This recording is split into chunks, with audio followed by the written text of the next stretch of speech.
राधे राधे दोस्तों। तो कैसे हैं आप सब? आई होप अच्छे होंगे।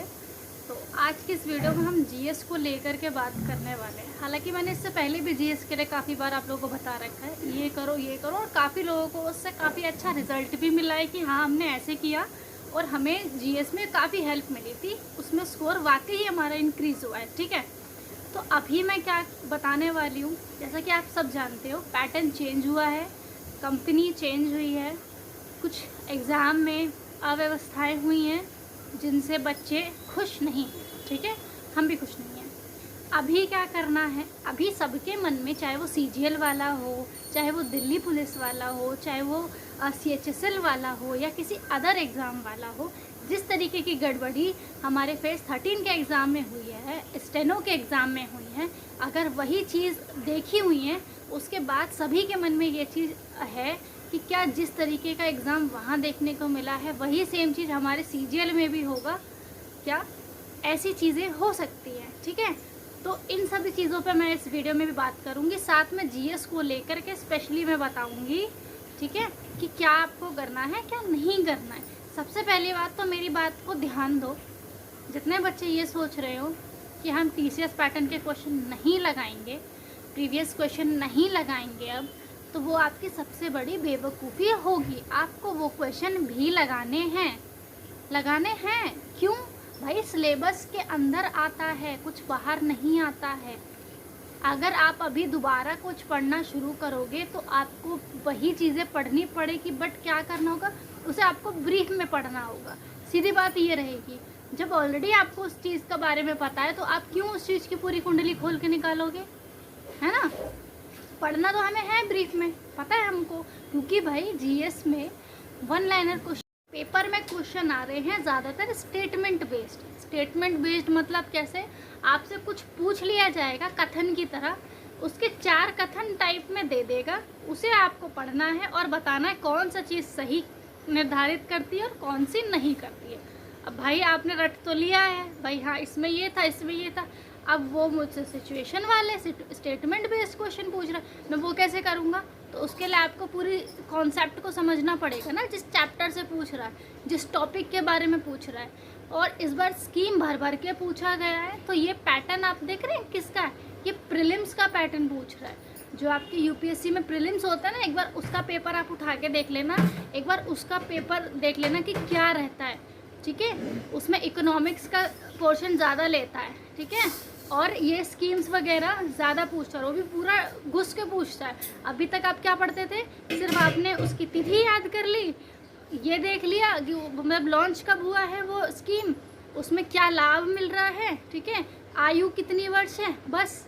और वो भी सारी स्कीम्स के नहीं पढ़ते थे, सारी आप पढ़ भी नहीं पाएंगे, कुछ मात्रा में कुछ स्कीम्स होते थे जिनके बारे में आप पढ़ते थे, वरना आप उनकी लॉन्चिंग डेट याद रखते थे, बस, उससे ज़्यादा कुछ नहीं करते थे।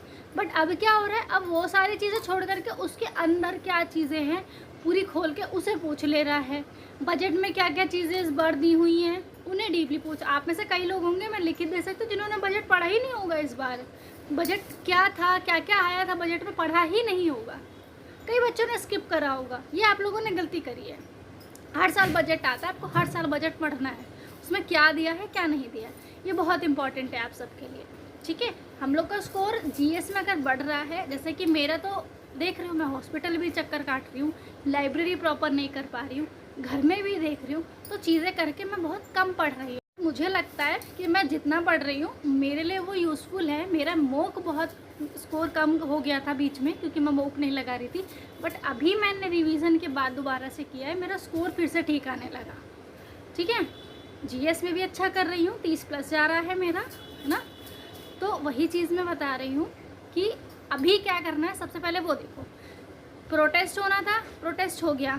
ठीक है, कंट्रोवर्सीज होनी थी सबके बीच में, हो गई। मैं किसी का अपमान नहीं कर रही हूँ, किसी को बुरा नहीं बोल रही हूँ, सभी मेरे लिए बहुत ज़्यादा आदरणीय सभी टीचर हैं। ठीक है, बस मैं वही चीज़ बोल रही हूँ, होती रहती हैं सारी चीज़ें हो गई। अभी सब शांत हैं, क्यों? क्योंकि वो वेट कर रहे हैं सीजीएल के लिए, जो उन्होंने चीज़ें दी हैं एडुकेटी के साइड से, जो एसएससी चेयरमैन ने कही हैं। और आप लोगों से एक क्वेश्चन है, एसएससी चेयरमैन का नाम क्या है, ये एक क्वेश्चन है। दिल्ली पुलिस के 10 अभी जो मॉक टेस्ट हुआ था, इसमें पूछा भी गया था इसी में कि इससे पहले वाले मॉक में पूछा गया था। और आप लोग मुझे बताएंगे एसएससी जो चेयरमैन है वर्तमान में, उनका नाम क्या है, ये आप लोग कमेंट करके बताएंगे, ठीक है। तो उनका कहना ये था कि अभी जो भी चीज़ें हैं एडुकेटी के सामने कही गई हैं, जो भी अव्यवस्थाएं कराई गई हैं, उन चीज़ों को सुधारेंगे और वो सीजीएल का पेपर अच्छे से कंडक्ट कराने की कोशिश करेंगे। अगर सेम गलतियां हमें दोबारा मिलती हैं सीजीएल के पेपर में तो क्या होगा, कंपनी कर दी जाएगी रद्द। ये मेरा कहना नहीं है, ये एसएससी चेयरमैन का कहना है। बाकायदा ये अखबार में पूरा डिटेल में छपा है। आपको अखबार चाहिए रहेगा, मैं यहाँ साइड में भी कहीं लगा दूँगी। और यहाँ पे अगर आप ढंग से ना पढ़ पाओ तो इस वीडियो के एंड में मैं आपको पूरा का पूरा न्यूज़पेपर का कटिंग लगा दूँगी। आप उसे पॉज करके पूरा पढ़ सकते हो, पूरा पढ़ सकते हो, ठीक है। मैंने आज ही पूरा न्यूज़पेपर पढ़ा है तो मुझे इस चीज़ उसके वजह से मुझे मिली है जानकारी। जो भी सिस्टम में दिक्कत आई है, जो भी चीज़ है वो चीज़। अब क्या करना है, जैसे पढ़ रहे थे वैसे पढ़ो, जैसे मॉक लगा रहे थे वैसे लगाओ। और हाँ, पैटर्न सबने चेंज कर दिया है, इंटरफेस सबने चेंज कर दिया है मॉक टेस्ट का, तो वैसे ही लगाओ। हाँ, जो लोग फ़ोन में लगा रहे हैं उनको कोई बदलाव नहीं दिख रहा होगा, बट RWA का काफ़ी चेंज हो गया है। कल संडे था, कल मॉक लगाया मैंने, काफ़ी चेंज हो गया है। यहाँ तक कि सेव एंड नेक्स्ट करने का ऑप्शन भी ऊपर दिया है, ऊपर से करना पड़ता था जो फ़ोन में लगा रहे थे, ठीक है। बाकी जो लैपटॉप में लगाते हैं, PC में लगाते हैं, उनके लिए उनके हिसाब से, क्योंकि उनका मुझे नहीं पता, मेरे पास नहीं है तो मैं फ़ोन में ही लगाती हूँ, ठीक है। दूसरी चीज़, मॉक लगा रहे हो तो अब कोशिश करो लाइव मॉक लगाया करो, ठीक है। लाइव मॉक लगाओगे तो क्वेश्चन, जैसे आप लोग का डाउट क्या है, मॉक में तो TCS के हिसाब से क्वेश्चन दे रहे हैं, तो हम तो वैसे ही कर रहे हैं, हमें तो न्यू पैटर्न पे चाहिए, तो आप लाइव मॉक लगाओ। लाइव मॉक क्या होते हैं कि नए नए बने हुए मॉक हैं, और जो आप सब्सक्रिप्शन लेते हो टेक्स्ट बुक पे, वो क्या हो रहा है, वो पहले भी क्वेश्चन बने हुए हैं, वो बस उसमें लगा हुआ है, जस्ट आपको टैप करना और उसे स्टार्ट कर देना अपने मॉक को। लाइव मॉक में आपका उस टाइम का बना हुआ मॉक है, वहाँ क्वेश्चन आएंगे नए, फटाक से करो, चलेगा। ये नहीं है कि लाइव मॉक आप जितना टाइमिंग दिया उसी पे देना है, आप थोड़ी देर लेट भी दे सकते हो, कोई इशू नहीं है उसमें, ठीक है। लाइव मॉक में आपको मिल जाएगी, वहाँ आपको ये चीज़ नहीं लगेगा कि भाई कुछ नया है, ये है, सारी चीज़ें आपको वैसी मिलेगी जैसे आप चाहते हैं, नए पैटर्न पे आधारित, ठीक है। अब क्या कैसे पढ़ना है, मैं जैसे मैंने पहले भी आपको बोला था, थ्योरी पढ़नी है, थ्योरी के बाद बुक बंद करके कोई भी टॉपिक उठा के थ्योरी पढ़ लो पहले रीडिंग की तरह, बुक बंद करके उसके बाद ब्लैंक पेपर पे खुद से लिखा करो, आपको दिमाग में आपके क्या क्या चीज़ें आई हैं, एक एक पॉइंट उस पर लिखो, भाई हाँ इसका ये था, इसका एक्स्ट्रा पॉइंट उसमें ऐड ऑन करो, जो आप ब्लैंक पेपर पे लिखोगे। उससे आपको ये पता लगेगा मैंने जो अभी रीड किया, मैंने जो थ्योरी पढ़ी, उससे मुझे कितना परसेंट पढ़ने से मेरे दिमाग में कितना आया, ठीक है। उससे आप ये एनालाइज कर पाओगे। और यही चीज़ मैंने पहले भी कई बार बोली है, आज भी यही चीज़ बोल रही हूँ, ऐसे ही करो। इससे करने से क्या फ़ायदा रहेगा, जो आप स्टेटमेंट बेस्ड क्वेश्चन करते हो ना, वो आप वो कर पाओगे, उन क्वेश्चंस को टैकल कर पाओगे। कैसे, आपको तो पता है ना भाई कॉन्सेप्ट में क्या दिया है, पता है आपको। आप जस्ट, अब क्या मॉक में भी वही चीज़ होगी, आप जैसे यूपी पुलिस का मॉक लगाते हो, कथन वाले क्वेश्चन बहुत आते हैं। और रही बात, परमार सर ने 1 शॉट कराई थी, अभी सर ने फिर से क्लासेस शुरू करी है न्यू पैटर्न पे, तो जो इंग्लिश वाले हैं वो उसे ज़रूर देखें, वहाँ से बहुत हेल्पफुल रहेगा आपके लिए। और जो हिंदी वाले, उनको मैं यही सजेशन दूंगी, जैसे पढ़ रहे थे, क्योंकि मैं इसी तरीके से कर रही हूँ, मेरा स्कोर बन रहा है। अभी कोई भी एडुकेटी ने जो एग्ज़ाम कराए हैं, एक भी एग्ज़ाम ढंग से हुआ नहीं है, उसका एक भी आंसर की नहीं आया है, तो आप एकदम सटीक, चाहे यहाँ मेरे चैनल पर हो, चाहे यूट्यूब पर जितने भी समस्त इंडिया में पढ़ाने वाले टीचर हैं, किसी के भी चैनल पे एकदम डिटेल में बढ़िया से एनालाइज कोई नहीं करवा पाएगा कि एग्जैक्ट क्या क्वेश्चन आता है। ये आप खुद समझ सकते हो, है ना। जब तक आंसर की नहीं आएगी तो क्या पता लगेगा कि हाँ भाई ये पूछा था, ये ऐसे से पूछा था। बच्चों को तो एग्ज़ाम हॉल में याद रहता है, बाहर निकलते हुए भाई वो 20-30% ही तो याद रहता है, हाँ ये भी क्वेश्चन आया था, ये भी क्वेश्चन आया था, एग्जैक्ट पूरा नहीं बता पाता कोई, है ना। तो सेम वही चीज़ बोल रही हूँ, जैसे मैंने GS के लिए बताया था वैसे पढ़ो। करंट अफेयर्स पे बहुत अच्छे से ध्यान देना, बहुत अच्छे से करंट अफेयर्स को करो, बिकॉज अभी जो करंट अफेयर पूछा जा रहा है ना, तो वो पहले जैसा करंट अफेयर नहीं है। रही बात मैथ्स को क्या लेके रहेगा, मैथ्स के लिए मैं बताऊंगी। आप लोग गगन प्रताप सर को फॉलो करो, क्योंकि जो वो अभी न्यू पैटर्न पे अभी जो करवा रहे हैं मैथ के क्वेश्चन, वो एक नंबर है, बहुत बढ़िया कंटेंट है उनका, आप उसे कर सकते हैं, वो बहुत बेटर रहेगा। जीएस में आपको स्कीम्स को बढ़िया से पढ़ना है, एक एक स्कीम्स में, और ये नहीं है सारी नई नई स्कीम सारी पढ़ लोगे, नहीं तो पढ़ोगे पुरानी जो जनधन योजना होगी, मिश्र शक्ति हो गया ना, ऐसे ऐसे आपकी जितनी भी स्कीम्स है ना, उन सबको बढ़िया से निकाल दो, है ना, उनको ढंग से करो। और कुछ इतना ध्यान रखना कि जियोग्राफी आपकी अच्छी हो जानी चाहिए, क्योंकि मेरा जियोग्राफी पहले थोड़ा वीक था, बट मैंने एक एग्ज़ाम का पैटर्न देखा कि क्या रहता है। अगर जो इस भ्रम में हो ना कि अब दिल्ली पुलिस के पेपर में स्टैटिक भर के आएगा, तो भाई निकाल दो अपने दिमाग से, नहीं आएगा। मैंने पिछली भर्ती दी थी, पिछली भर्ती में ये चीज़ थी कि हाँ मॉक मैंने भी बहुत लगाए थे, उसके हिसाब से मैं कैसे कह सकती थी कि स्टैटिक जीके बहुत आता था, बट 2023 के बाद ये 25 चल रहा है, उसके बाद जितने पेपर हुए हैं एसएससी के द्वारा, उसके बाद 24 में जितने पेपर हुए, मैं 100% गारंटी के साथ लगा सकती हूँ जितना बाकी सब्जेक्ट कवर करेंगे क्वेश्चन से, उतना स्टैटिक जीके नहीं करेगा। इसका मतलब ये नहीं आप स्टैटिक जीके नहीं पढ़ेंगे, स्टैटिक जीके आपको पढ़नी है, मैंडेटरी है, पढ़नी ही पड़ेगी, मगर जियोग्राफी अपना बहुत अच्छे से स्ट्रॉन्ग करो, क्योंकि जियोग्राफी से क्वेश्चन बनता है। मॉक में भी आप लोगों ने खुद देखा होगा, क्वेश्चन बनता है और आप लोग कई बार फंसते होंगे। ठीक है, ये आप लोगों ने देखा होगा। और एक क्वेश्चन है, सबसे गहरा महासागर कौन सा है, वर्ल्ड का सबसे गहरा महासागर कौन सा है? ये क्वेश्चन मेरा है आपकी साइड से, आप कमेंट करके इसका भी आंसर देंगे।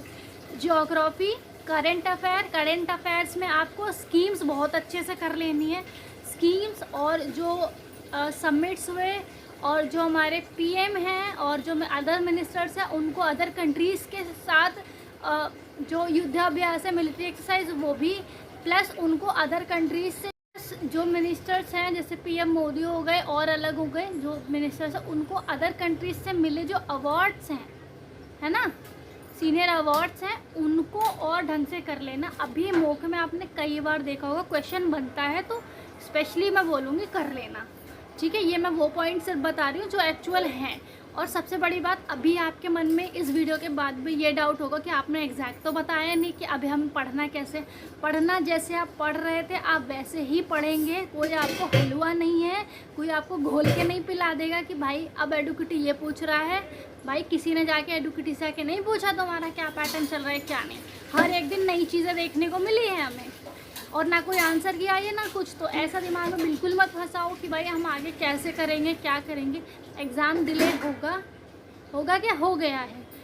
सीजीएल का एग्ज़ाम सितंबर में होना है, कह दिया गया है। अब ये देखना है सीजीएल का एग्ज़ाम कंडक्ट कैसे कराते हैं। अगर गलतियाँ फिर से वही देखी गई तो इतना समझ लेना जब तक एडुकेटी हटेगी नहीं तब तक कुछ होने का ही नहीं है ढंग का। और अगर उसने ढंग से करा दिया तो भाई वैसे लग जाओ जैसे मैंने भी बताया है ना, थ्योरी को ढंग से समझने के, रटने वाला सिस्टम छोड़ दो, अब समझने पे आ जाओ, समझो चीज़ों को अच्छे से, तभी आपको कुछ होगा। मैं ऐसे ही कर रही हूँ, मेरा स्कोर ऐसे ही इंक्रीज़ हो रहा है, आप लोग भी सेम इस तरीके से करो और कोशिश करो जो स्टेटमेंट बेस्ड क्वेश्चन आते हैं हम उनको कर पाए। अपना जियोग्राफी अच्छा कर लो। इकोनॉमिक्स से क्वेश्चन बहुत बने हैं इस बार एडुकेटी के द्वारा। इकोनॉमिक्स परमार सर ने भी कहा था इकोनॉमिक्स को अच्छे से करो, इकोनॉमिक्स को अच्छी कर लो, बहुत इंपॉर्टेंट चैप्टर्स हैं उसमें, उनको कर लो। जियोग्राफी स्ट्रॉन्ग कर लो। स्टैटिक जीके आप रटते ही रहते हो, उसे पढ़ लो। करंट अफेयर्स पे स्पेशली ध्यान देना, स्पेशली, ठीक है, बहुत इंपॉर्टेंट रहेगा। और रही बात स्टेटमेंट बेस, अगर आपको क्वेश्चन में दिक्कत आ रही है तो बेटर है मॉक लगाते ही हो टेक्स्ट बुक पे, आप अपने मॉक के साथ साथ आप जो यूपी पीसीएस के मॉक होते हैं या यूपीएससी के प्रीलिम्स के जो मॉक होते हैं सेक्शनल वाइज जीएस के, एक बार उन्हें लगा लो। आपको स्टेटमेंट बेस्ड कैसे क्वेश्चन आते हैं आपको आइडिया मिल जाएगा, आपको प्रैक्टिस हो जाएगी और वहाँ से आपको मिल जाएगा। सिलेबस हमारा भी वही है, उनका भी वही, उनका थोड़ा ज़्यादा है, बस है वही चीज़ें, बहुत ज़्यादा आपको वहाँ डिफरेंस नहीं मिलेगा। मॉक में आप उसे लगा सकते हो, आपको बहुत अच्छी आइडिया मिल जाएगा, प्रैक्टिस हो जाएगी। आई थिंक मैं आप लोगों को बहुत अच्छे से समझा पाई होंगी। अब इससे ज़्यादा मैं कुछ कहूँगी तो वीडियो बहुत लंबी हो जाएगी, ऑलरेडी वीडियो लंबी हो चुकी है। लास्ट में मैं आपको न्यूज़पेपर कटिंग दे दूँगी, पॉज़ करके वो पढ़ लेना। कोई भी डाउट रह जाता है ना इसके बाद कोई भी सब्जेक्ट में, तो बेझिझक आप लोग कमेंट लिख दो। मैं इस वीडियो में एक एक का कमेंट पढ़ूँगी, रिप्लाई करूँगी कि भाई हाँ, और जो दिक्कत रहेगी ना मैं उस चीज़ को बताऊँगी। और बहुत सारे लोग हैं जो मेरी वजह से उनका स्कोर इंक्रीज़ हुआ है, उनको हेल्प मिली है, बहुत सारे लोग बिलीव करते हैं। आई थिंक आप लोगों को इस वीडियो के माध्यम से भी मैं आपकी हेल्प कर पाई होंगी, तो ज़रूर करना, ठीक है। बाकी इतना ही कहूँगी, जैसे पढ़ रहे हो पढ़ो। राधे राधे, खुश रहो, ठीक है। कोई डाउट होगा तो मुझे बताना ज़रूर। राधे राधे।